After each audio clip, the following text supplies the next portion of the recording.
Hi. The Native American style flute family circle, I think, is the title of this group.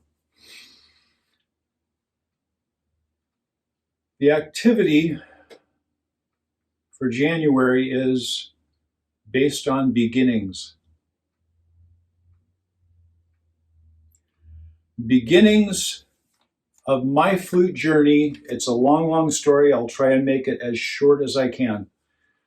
I was a scout leader with my boys as they were growing up. And that started pretty much when my oldest son got into first grade. He came home. It might have even been the first day. It was the very beginning of school. I need to join Scouts. I want to be a Tiger Scout, or a Tiger Cub, I think is what it was called. So he joined. I was his partner. And ever since then, I was in some kind of a leadership role. Fast forward to when he was moving from Cub Scouts into Boy Scouts. There's a graduation ceremony that typically takes place, and at that time, I was the Cub Master. I was in charge of our group of Cub Scouts. And this group of people were coming from Boy Scouts in a section called the Order of the Arrow. And they kind of take their image, if you will, through the American or Native American type image. They embrace that. And they were going to come and do a ceremony. So me, as the leader of the Cub group, I had to do something, I felt, to set the mood. Took me forever, but I finally found a CD, and we're in the mid-valley of Oregon. Definitely not a Native American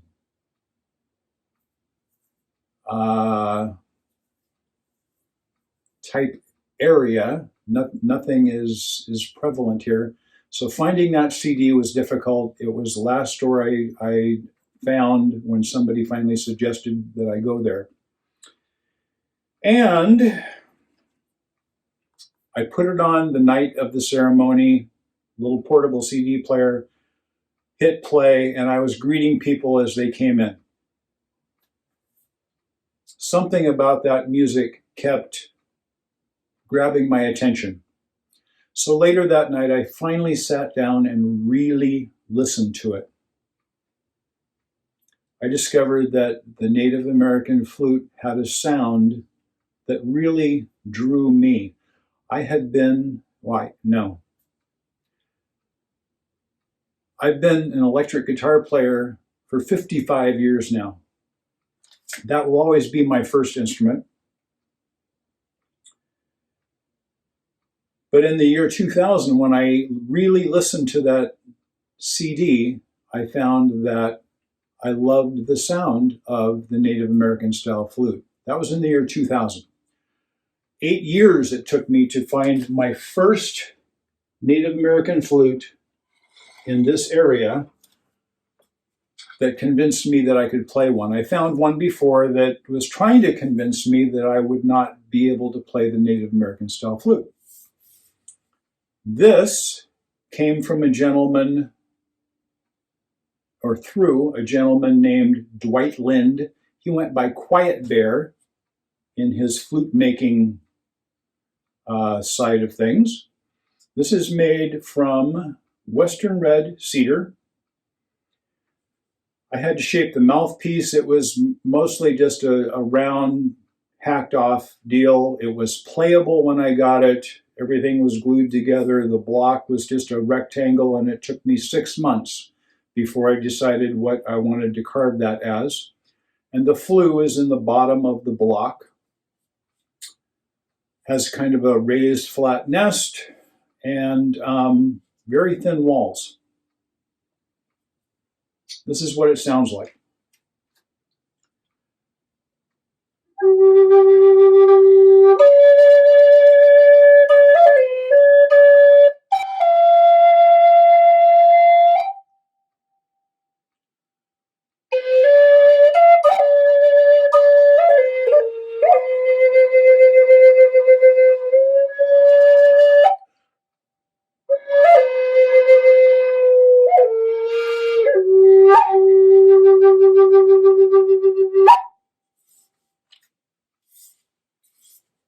Still have my first flute.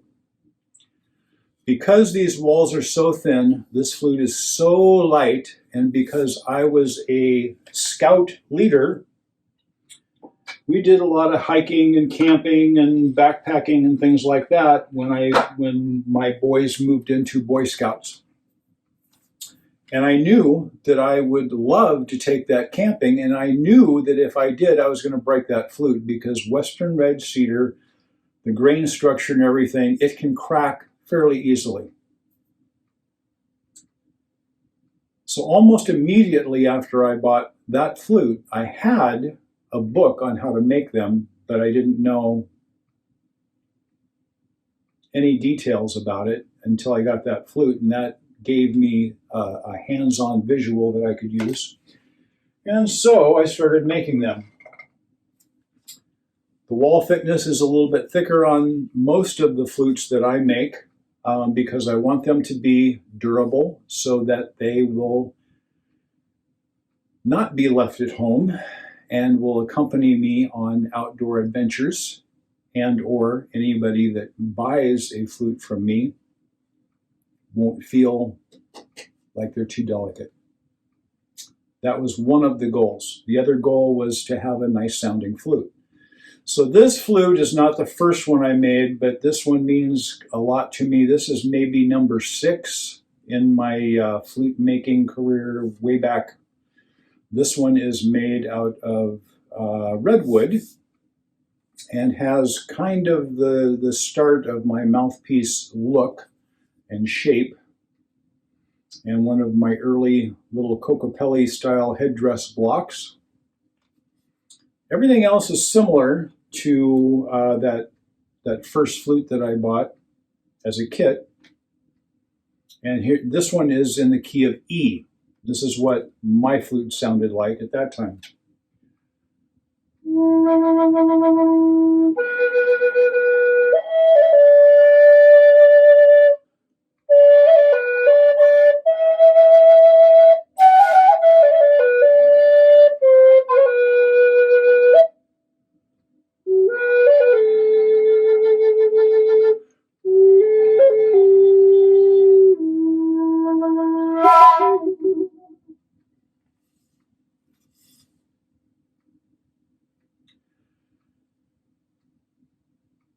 So that was back in about 2009, probably, is when this flute got made.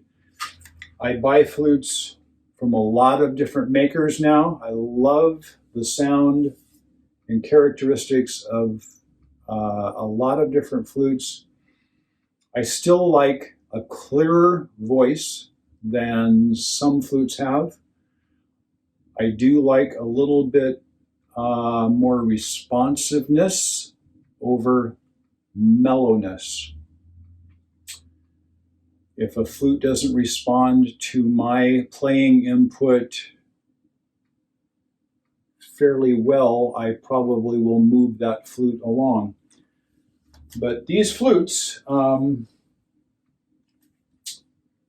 the most part, are all modern type tuned Native American style flutes, what most people would consider a mode 1, mode 4 flute. I'm just starting to get into some more traditional older style tuning with one flute that I got. But I use the flute kind of in place of vocals in the music that I make. Could be flute by itself, solo instrument. Could be using a couple flutes kind of playing off of each other, or I will use the flute in place of a vocalist in some more modern type music that I enjoy playing from my background. And my background comes from back in the late 60s, rock or blues rock. And that's kind of why I like some of that more upbeat type music. It happens that that CD that I found is by a gentleman named Robert Tree Cody. He plays a little bit more upbeat, traditional style, but more of kind of that style, a little bit more upbeat dance type thing. And it had a lot of percussion in that CD. It was called Crossroads, still available today as far as I know. And I always thank Robert Tree Cody for introducing me to the sound and his style of playing that got me interested in the Native American style flute. Thanks for watching. Hope you have a fantastic 2022. Take care.